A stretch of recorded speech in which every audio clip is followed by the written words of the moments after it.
Muy buenas tardes con todos. Muchísimas gracias por estar conectados el día de hoy con nosotros. Estamos acompañados de University of Florida y Education USA. Tenemos una presentación muy especial preparada para ustedes. Claro que vamos a hablar de UF, todos sus programas y las admisiones, pero el tema más importante que vamos a hablar el día de hoy es el proceso de la visa F1, la visa estudiantil. ¿Cómo se aplica? ¿Cuáles son las reglas? ¿Qué es lo que se tiene que hacer para aplicar esta visa? Y cómo se solicita el formulario I-20, el I-20. Entonces tenemos mucha información el día de hoy. Si es que tienen preguntas durante la presentación, por favor escríbanlas en el chat y al final tendremos un espacio para contestar todas sus dudas. Les quiero recordar el beneficio que tenemos con esta institución si es que son beneficiarios del programa Crédito Beca, y este beneficio es de un descuento del 60% del valor de la matrícula para los seleccionados que se postulan al programa de Masters in Sustainable Development Practice y Masters in Latin American Studies. Entonces, si ustedes están considerando estas maestrías en University of Florida, pueden ser seleccionados para recibir 60% de descuento en su matrícula si es que son beneficiarios del programa Crédito Beca. Les recuerdo que el programa Crédito Beca es una financiación de hasta $50,000 para maestrías en el extranjero. Las aplicaciones abren el 10 de enero, cierran el 28 de febrero y los resultados salen el 11 de mayo. Si quieren más información sobre el programa Crédito Beca, pueden encontrar todo en colfuturo.org. Hacen clic en programas y luego en programa Crédito Beca. El día de hoy tenemos invitados muy especiales. Tenemos a Amelia, Martín y Glenn. Amelia, thank you so much for being here. Thank you, Martín, and thank you, Glenn. We are so excited to hear about F1 visa process, I-20s, and of course, all about UF. So without further ado, Amelia, the floor is yours. Thank you again for being here. Good evening, everyone. My name is Amelia Hodge. I'm Director for International Outreach at the Graduate School at the University of Florida. Thanks to Bianca and Education USA for the kind information to participate in your Education USA webinar series, Bianca. I am happy to be here along with Martin Angrand, our UF Director for F1 International Student Services, and Dr. Glenn Galloway, Director of the Master of Sustainable Practice Program. Glenn is also affiliated with our Center for Latin American Studies. So first of all, I will give a quick overview of the University of Florida and a little bit about the admissions process. And then Martin will tell in more detail about the F1 visa application process. And Glenn will share about some of the graduate students who are funded through Colfuturo that he has worked with. So I'll go ahead and start by sharing my screen.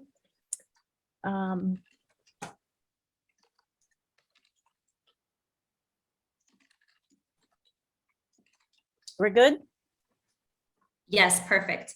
Okay, so UF is Florida's premier research institution and offering over 200 graduate programs to over 58,000 students through 16 colleges, also through over 150 research centers and institutes. And recently, UF was rated by US News and World Report as a #5 top public institution in the US, and also ranking in the top 100 universities worldwide. UF is located in the heart of North Central Florida. We have warm summers. Some people will say it's too hot in Florida, but it's very nice weather. The winters are mild. There's an abundance of outdoor recreational activities, tubing, canoeing, and many other recreational activities, biking, hiking. There's easy access to the beaches if you like to go to the beaches, and the theme parks like Universal Studios, Disney World. It's about 2 hours drive to Orlando, Jacksonville, or Tampa from Gainesville. Of course, there's arts, there's theater, there's music. Gainesville is actually a university town with lots to do. We said there are 16 colleges at the University of Florida with over 250 departments offering master's degrees, offering PhD degrees in almost every program that you can think of. So agricultural and life sciences, law, dentistry, liberal arts and sciences, and I will not read the names of the 16 colleges, which you can see on the slide. Admissions requirements. So in order to apply to a master's or a PhD, you need to have a degree that is equivalent to a US bachelor's degree, English language proficiency in the IELTS or the TOEFL, MILAB or IBT. For those departments that require the GRE, which are not very many departments since the pandemic, most departments at the master's level and PhD level do not require the GRE, but we would need to see if whichever the program requires the GRE. The student must complete the admission requirements for the Office of Admissions and for that graduate program. Of course, you know that the application is online. You will need to submit a statement of purpose, the test scores that we spoke about just now, transcripts and diplomas translated into English, letters of recommendation, of course. For the application deadlines, the deadlines for fall semester application usually fall between December and February. And to start in the spring semester, the deadlines usually fall between August and October. And of course, the deadline is set by each program. For more information, I've put up the link here. I share the link for our international admissions brochure. Now, how much does it cost? Because unless you have a fellowship, and like we say, nothing is free, somebody is gonna pay at some point. So just to give you, for a graduate student starting UF for the first time in 2022 who lives off campus, tuition and fees at the in-state rate is over $12,000. And however, an out-of-state student, including which would be an international student, would pay $17,000 more for tuition. So an out-of-state tuition student would pay over $30,000 for tuition and fees. However, there are various ways to pay for the degree. There are fellowships, assistantships, which could be research or teaching assistantships, external funding, and of course, the Latin American Caribbean Scholarship Program. And I'm sure when Dr. Galloway presents, he will talk a little bit more about the Latin American Caribbean Scholarship Program and how that is folded into the agreement with Colfuturo. So I won't go into that, but there are ways to fund the degree, and it's very cost effective in Florida. UF has a number of institutes, research institutes and centers, over 150. You have the Center for Latin American Studies, the Brain Institute, very many centers. I won't list all of those. UF is a Research One institution, in 2021 receiving over $9 million in research funding. And of course, everybody knows, well, about Gatorade and all the royalties that come from that drink, and that was developed at the University of Florida. UF has over 8,000 active research projects. It's ranked #1 nationally in innovation impact in 2020. And right now it's a hub for artificial intelligence research and infusing AI across the curriculum. And I didn't want to take up more time because Martine will talk about the very important topic of the F1 visa process, application process. and then Glenn will share some more. I have a little, should I play this now, Bianca, or I can come back and do it at the end? Sure, we can try to play it now, no problem. Okay, let's see if it works.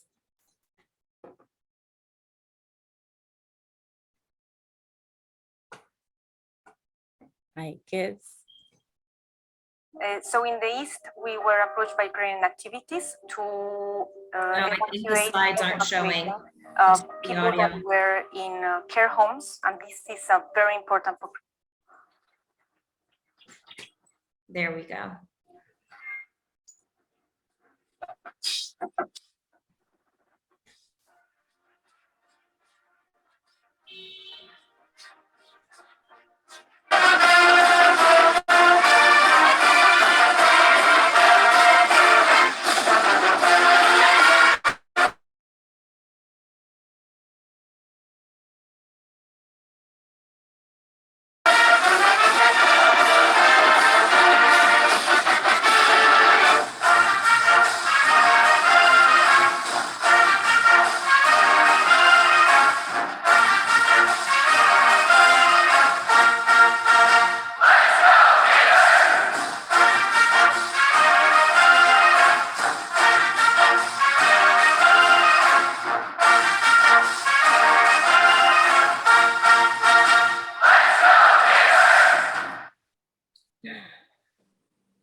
Okay, thank you, Bianca. And that's just a little flavor of the University of Florida. They're very, very small flavor.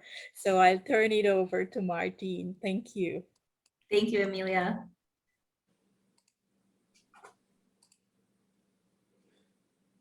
All right, thank you, Amelia. So Amelia has shared some of the fun reasons to come to UF and about our exciting university. I am going to go through a little bit more mundane, but a very important process of your arrival to the university also. So my name is Martine and I work directly with our F1 students, those who come on the F1 visa in order to study in a full-time bachelor's, master's, or doctorate degree program. There are quite a few things related to being an F1 at the university, and on our website, we have all of these details for you.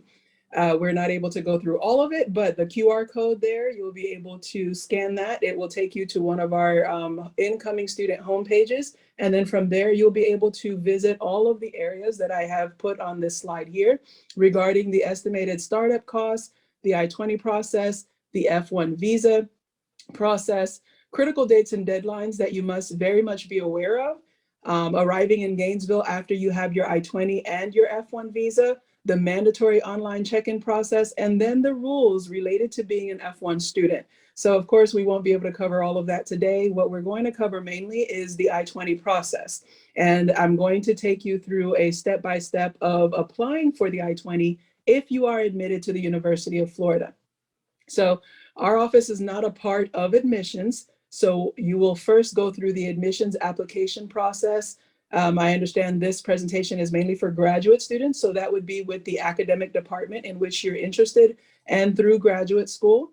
And you must be admitted by those departments first, and then that department will submit an I-20 request for you in our database. So step one is that you apply for the admissions to the university that you would like to attend. And then once admitted, our office will be notified in order to issue to you the I-20. So there are a few steps even after the I-20 and your time here. We won't go through steps 5, actually more like 6 through 8. We won't go through that, but we'll talk a little bit mainly about step 2 of obtaining the I-20, paying the SEVIS fee, and very little about the visa process because we are not actually a part of the visa process, but I'll give you an introduction to that. And then of course, arriving in the United States. So the estimated startup cost for 2023, Dr. Hodge talked a little bit about that in the beginning, but for our international graduate students, you are required to show proof of funds in the amount of $51,705. That includes tuition of around $32,000 and then also living expenses. So that's why you'll see that this number is higher than the number that Dr. Hodge spoke about earlier. And then for your first semester arriving to the United States, that is going to be your most expensive semester because you are securing housing, you're securing probably as your electricity, your cable, your internet, a phone service. So that is going to be your most expensive arrival cost.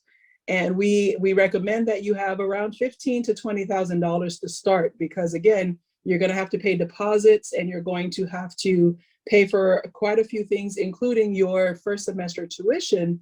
And therefore you should have those funds available. And when you are traveling to the United States, anytime you have $10,000 or more on your person, you must declare that at the port of entry. So please make sure that you make that declared so that all of that is in the clear.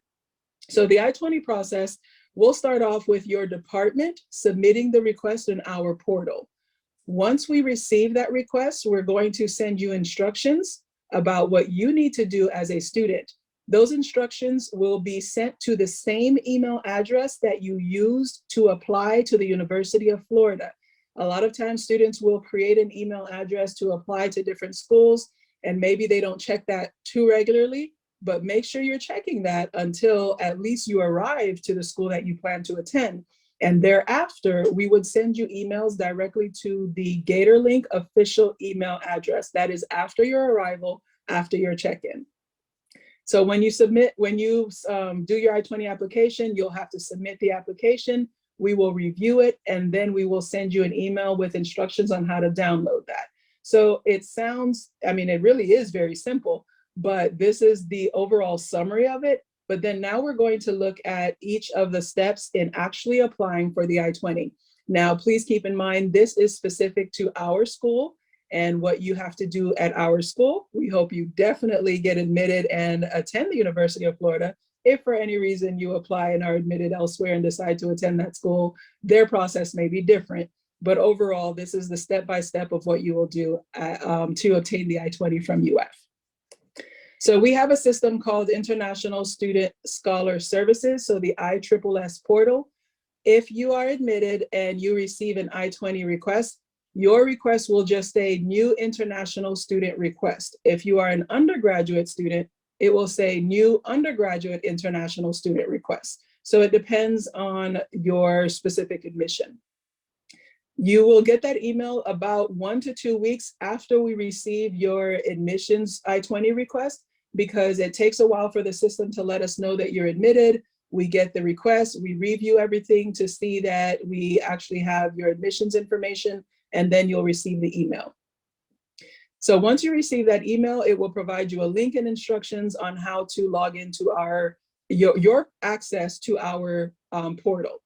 So you will see instructions for clicking on new international student request form if you are a graduate student, or new international undergraduate student request form if you are an undergraduate student. The different parts of the application that you must complete will all be on this page, and it gives you the instructions, the required reading, an area that you must attach documents that are required, and then you must also complete questionnaires. So this required reading is very informational for you. And then the questionnaires that you must complete to let us know what is your biographical information, your name, date of birth, location of birth, different things that we need to know about you because of the I-20 that we will have to put on the I-20. If you have a spouse or children who will come with you, then we would need to know about your dependents. And if you do have spouse or children as dependents, then the proof of funds that you must show will actually be more than the $51,000 that we talked about in the beginning. If anyone happens to already be in the United States as an F1 attending another school, then you would do the transfer form. But if you're coming from abroad and you don't currently have an F1 visa that is valid, then you can skip you would answer this questionnaire and say, no, you're not in the US. If you are in the US on a different status and you need to change visa status to F, then you would answer this one accordingly. But most of you, since you're abroad, you're not going to worry about the fourth and fifth questionnaires, except to answer no, so that you can move forward. And then you would have to provide your source of financial support. and then let us know, confirm that you are intending to attend as an F, on an F visa, or if otherwise, for example, on a J visa. There's another department in my office that would help if you're coming on the J visa. Everything we're discussing today is specifically if you will be attending on the F visa, which is why we would issue the I-20. So completing all of the instructions for that, again, you're not necessarily transfer students if you're not already in the United States and planning to transfer your SEVIS record. So you would not get the transfer questionnaire since you will be coming from abroad and need to apply for the visa.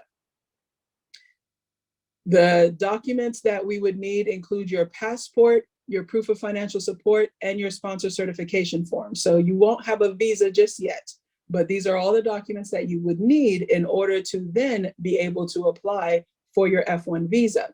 When we issue you the I-20, you will be able to get the F1 visa, and if you can see where my mouse is, you'll see the visa type indicated right there on your visa, and then you'll have your SEVIS number, and it will be issued for the University of Florida, Gainesville. Okay. Your proof of funds, again, if you're coming as a graduate student, would be required at $51,705 USD. If you have dependents, then you have for a spouse an additional $6,000 that you would need to show.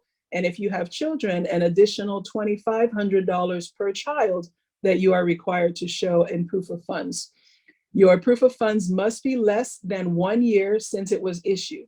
So if the document was issued 2 years ago, we cannot accept it.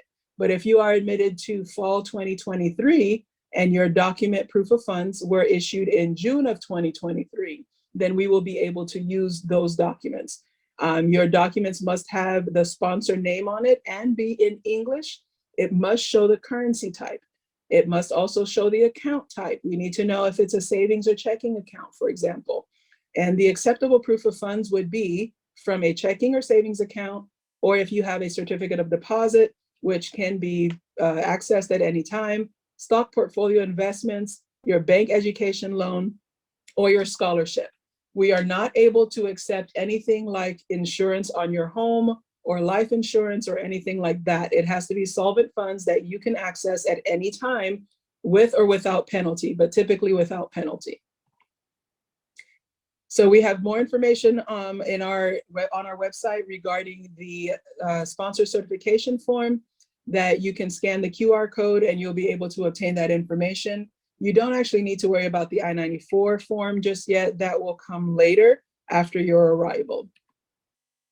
So once you upload everything into the system, it is very important that you scroll back up to the top of the application to click on Submit Application.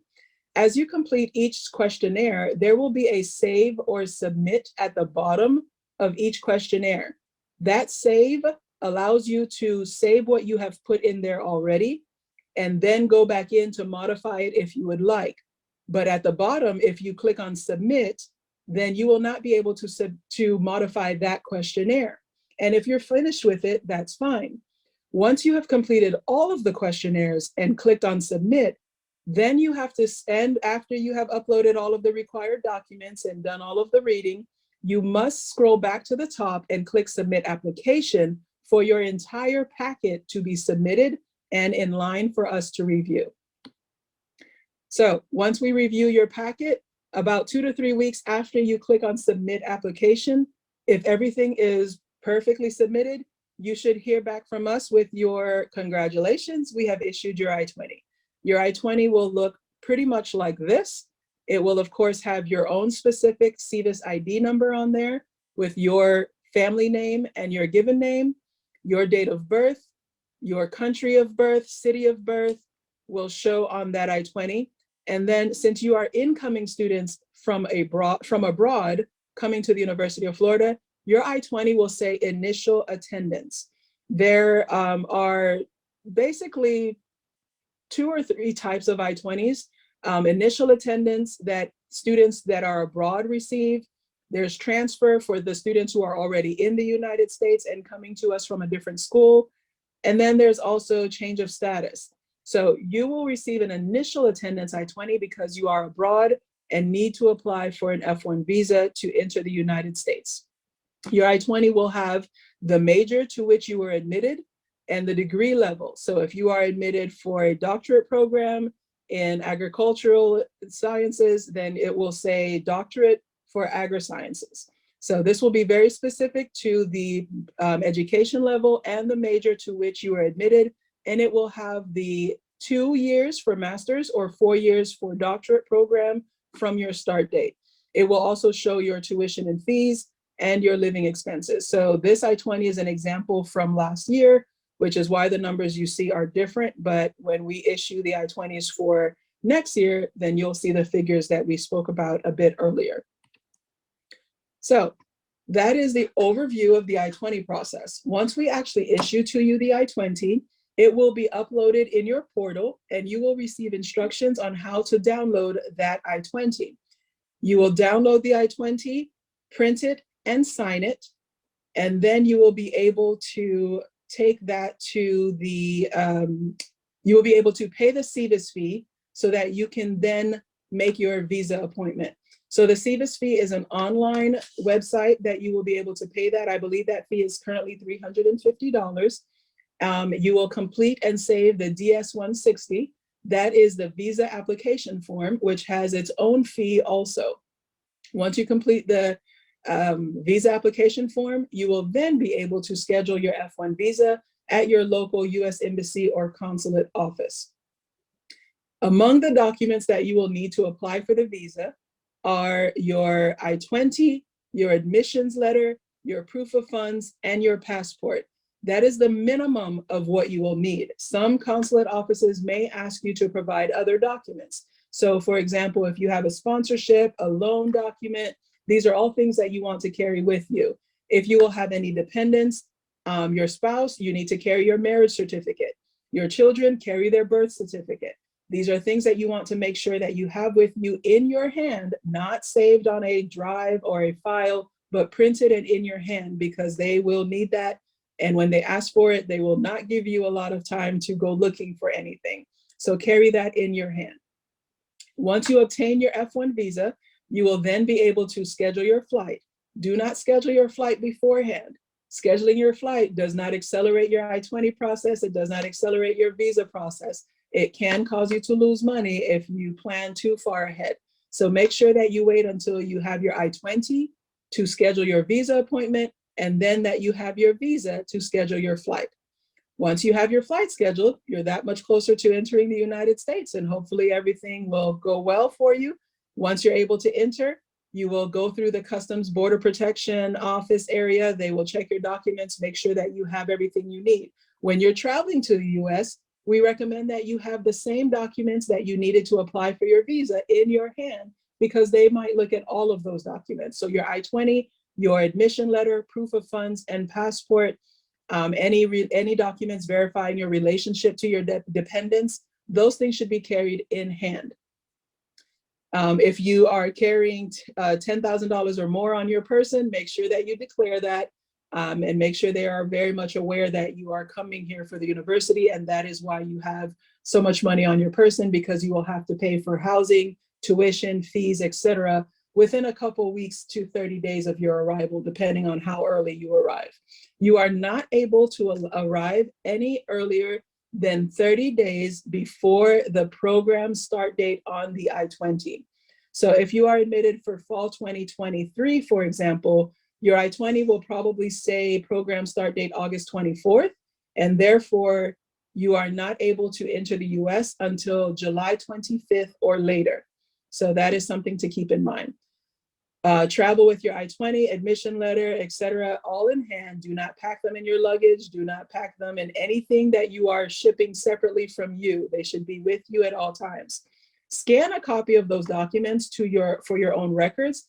That way, if for some reason you lose it, you can easily get somewhere that you can print it or show it from your device. But please carry an actual printed version with you, as you will not have a lot of time to check in your devices. And you also don't really want to hand over your device to someone who may take that from you for a while, and you won't have access to your phone or something like that. while they are checking your documents on your device. So we do highly encourage you to print everything and take it with you. Once you arrive in the US, you would have to complete your check-in, and that is an online process for us. Be mindful of dates and deadlines depending on when you're admitted. So there are some QR codes there that you'll be able to scan and review information provided again on our website. So the International Student Services Office, we are able to provide a myriad of services, giving you your I-20 form, making sure that you have your updated travel signature. If you have any questions regarding employment on campus, you'll be able to communicate with us. We have all this information on our website currently, so you're able to go on and start reading it now. Our F1 students are not allowed to work off campus whatsoever without authorization from our office, and only eligible after you have completed your first year of academic full-time enrollment. So there will be opportunities for employment on campus, 20 hours or less, that is automatically allowed, but any employment off campus is not allowed until you are eligible, apply, and receive written approval for that activity. Be very careful. A lot of things fall under the word employment, whether it's volunteer, paid, unpaid, part-time, full-time, required, or optional. And this is one of the areas that a lot of our students get in trouble. So we want to make sure that you reach out to us first before engaging in any off-campus activity whatsoever, or any activity on campus which is over 20 hours. We also talk about registration requirements. As a graduate student, you are required to register for a minimum of 9 credits each semester. If anyone happens to be coming in as an undergrad, that's 12 credits minimum per semester. Employment rules, registration requirements, all of that is part of maintaining your status. And we do talk about that on our website. So we want to make sure that you look into that for more details. We also have information regarding health insurance, which you are required to have as a student in the United States. And then we do have some preliminary information regarding funding. Our office does not provide funding, but we could point you into some areas where funding may be available. There are assistantships, and many of our graduate students get assistantships. There's also the Latin American Caribbean Scholarship that is often available to our students. So there are opportunities to receive and to apply for and receive fundings. That is all I have for my presentation. I understand we'll have questions later on. So now I will transfer back to Bianca. Thank you so much, Martine. Thank you so much. So before we move on to questions, Glenn, if you could tell us a little bit about what some of your current Colfuturo recipients are doing right now at UF, that would be great. And then we will start some questions. So if anyone has any questions, keep sending them in through the chat. We're going to answer them shortly. I have a table here. Let's see if I can share this. Yeah, here's the table.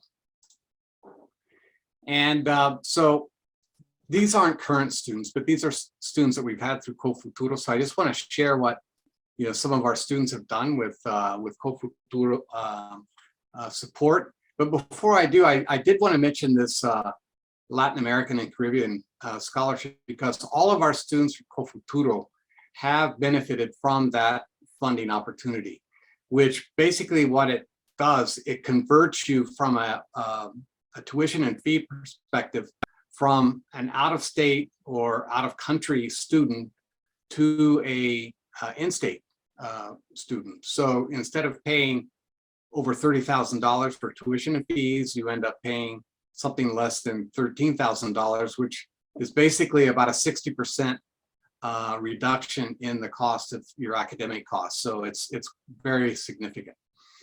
So anyway, the way that works is the Center for Latin American Studies gives a scholarship each semester of $500, and that qualifies you for the in-state rate for tuition and fees. So it's quite attractive. And like it was just stated, once you're here, then there are other opportunities for funding, which the International Center, we all work together to try to help students that need some additional funding to locate different opportunities. So that's something else that is important to take into consideration. But anyway, I'll move to this table, and this is for students that have come into the Master of Sustainable Development Practice MDP program. And first, I just wanted to point out their academic backgrounds. You know, they had undergraduate degrees, and you'll see that everything from environmental engineering to journalism. We had a couple of anthropologists. We have a student at the moment, yet that she is in animal science, in biology with a minor in business management. And what's interesting is to see where they carried out what we term the capstone field practicum, which is where they work with a host organization on basically on topics of interest to them, and also as a means to contributing to the ongoing work of the host organization with which they link. And this work is carried out around the world. You can see here that we've had Colombian students that have gone to Indonesia. One student did go back to Colombia in Caquetá, working in areas that had been occupied for decades by FARC, and working with communities there on forest conservation. In Argentina, working on pedagogical trekking as a tool for sustainable tourism in a beautiful area of Argentina, working with the university there.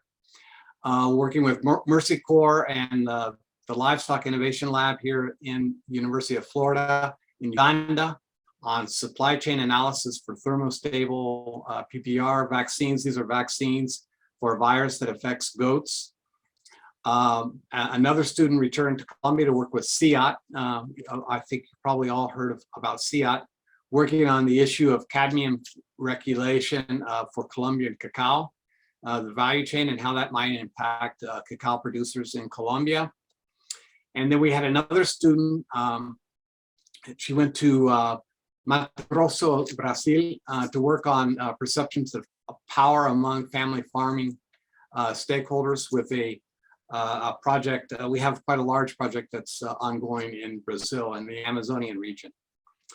And then more recently, a student went to the Yucatan of Mexico and worked with a smallholder farming association on how to improve the use of data that they have been collecting for years, but they really didn't have a good system for processing the data and utilizing that data across the Yucatan of Mexico.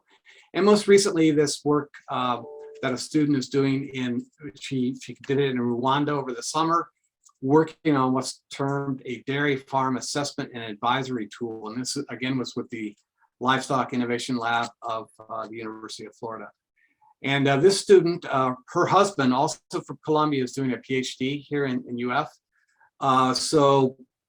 The previous summer, she went with a Costa Rican MDP student to the Yucatan and worked with a women's cooperative producing honey and other derivative products from stingless bees in the Yucatan. So she's a biologist, and she's quite interested in issues of animal production and so forth. So she volunteered basically to help another MDP student in the Yucatan. So you can see that our students have been involved in really interesting work around the world.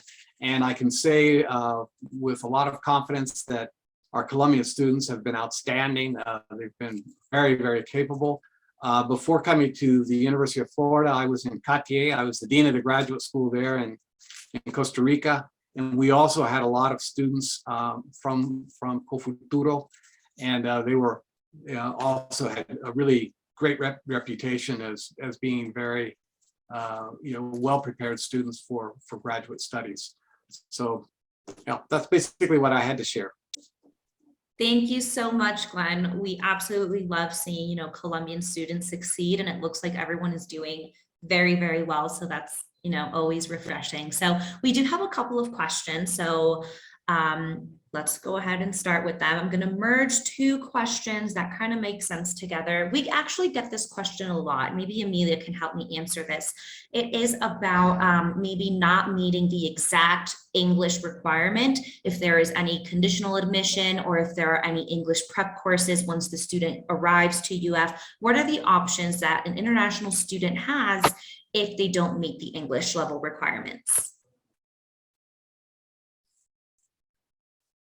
I'll start, and then of course, Glenn, you probably have you had students conditionally admitted for ELI, Glenn? We have. Okay, so maybe you want to share about that then. Okay. Well, if we look at a student's background, and if obviously they've had a lot of experience working in English, what we will usually do is we will set up a conference call, and two or three of us will have like an in-depth conversation, and that will give us clues to whether or not the student might be capable of navigating graduate studies here at UF.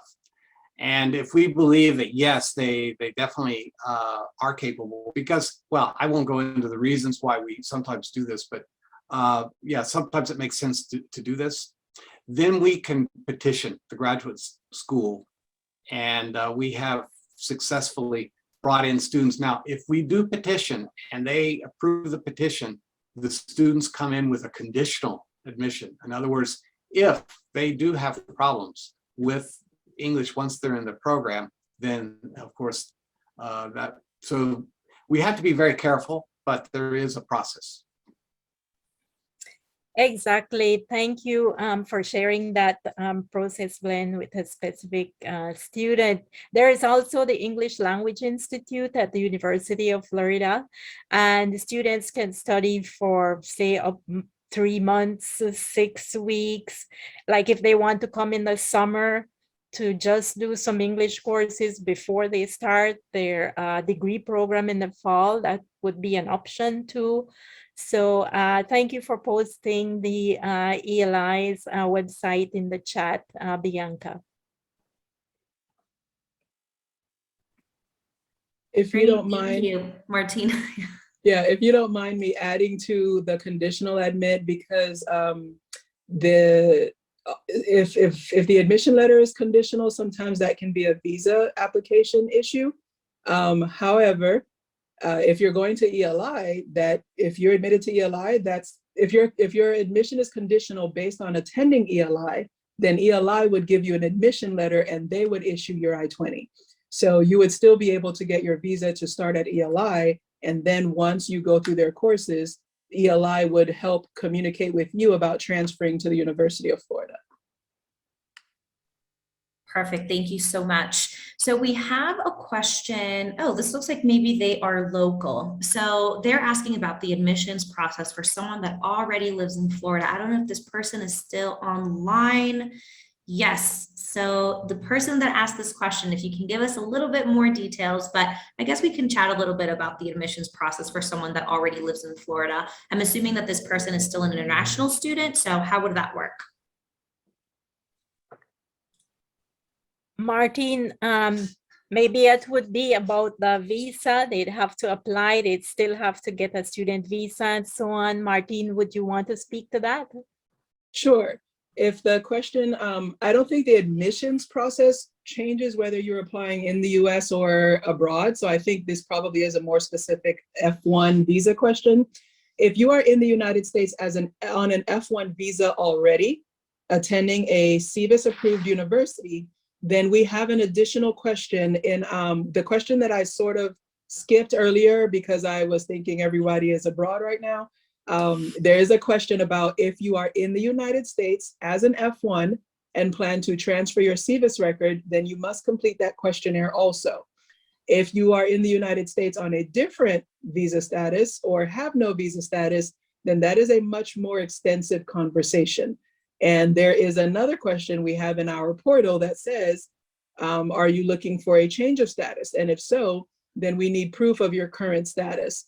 If you have no status whatsoever, then unfortunately, we're not able to help you do a change of status in the United States, but we could still issue to you the initial I-20 that we would require your departure from the United States, application for an F1 visa, and then return for the program. But if you're already here as an F1, and let's say you're going to graduate from a program in December or May, and therefore you will start with UF in January or May or August, then it's actually a very seamless process as long as you communicate with your international student advisor at your current school and do our application process within the deadlines that you are subject to for as a transfer student. But it is possible. If you can add in the window whether or not you are on an F1, then I can confirm for you that should be easy. Or if you want to say what status you are in the US, you're welcome to say that privately in a message directly to Bianca, and maybe Bianca can put that and I can expand upon what that would mean for you.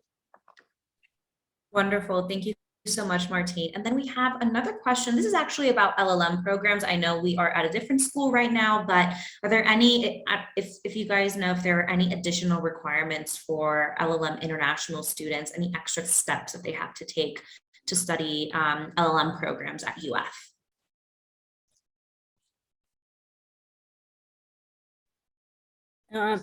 The only thing I can say, Martine, and because the law school, the Levin College of Law, the law programs are not under the graduate programs, so I'm not very familiar with those. But we do have LLM programs, and their website explains everything. And I can put up the website. They do have the tax law in the US and a program specifically for students who have studied law abroad. So I'll put up that website in the chat. Great, thank you so much. And then we have a couple of questions from social media. I'm going to try to merge these. One of them is about the statement of purpose or admissions essay for these two programs that we have a agreement with Colfuturo. Any tips about this essay? Any special requirements that need to be in it? Well, I think I could address, from the MVP perspective, the statement of purpose is actually quite important. You do want to spend a little time on it, and in our case, we really look for students that are quite committed to the idea of working in the area of sustainable development. So we like to see what's the motivation for a student to apply to the program, and what kind of background, maybe they haven't had that much of a professional background in sustainable development, but they have done things like volunteer work or work in communities or something like that, that reflects that they, for some time have kind of had a vocation and interest in the area of sustainable development.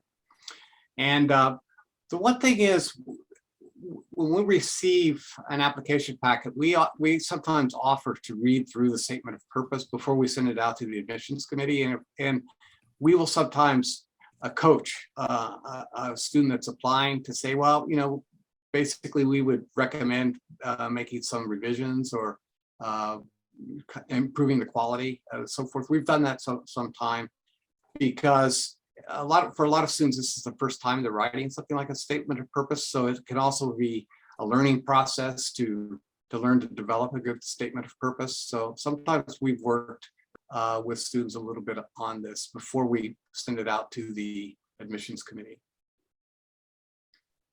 Wonderful, thank you so much, Glenn. And it looks like, oh, this is from, hold on. So I have the link for the person that asked the question about LLMs. I have put it in the chat. So if you're still online, feel free to click on that and you will have all the information about the law school.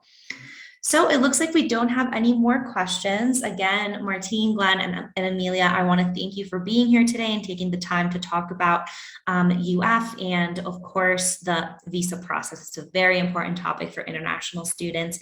And to everyone online, thank you so much. Recuerden que tenemos un convenio con la Universidad de Florida. Este convenio se puede encontrar en la página web, pero si se postulan a la convocatoria de Colfuturo y aplican a esta universidad, pueden tomar ventaja de este maravilloso convenio. La convocatoria abre, la convocatoria abre el 10 de enero, cierra el 28 de febrero. Thank you so much, everybody, for being here today. Have a wonderful day, and we will see you at our next webinar.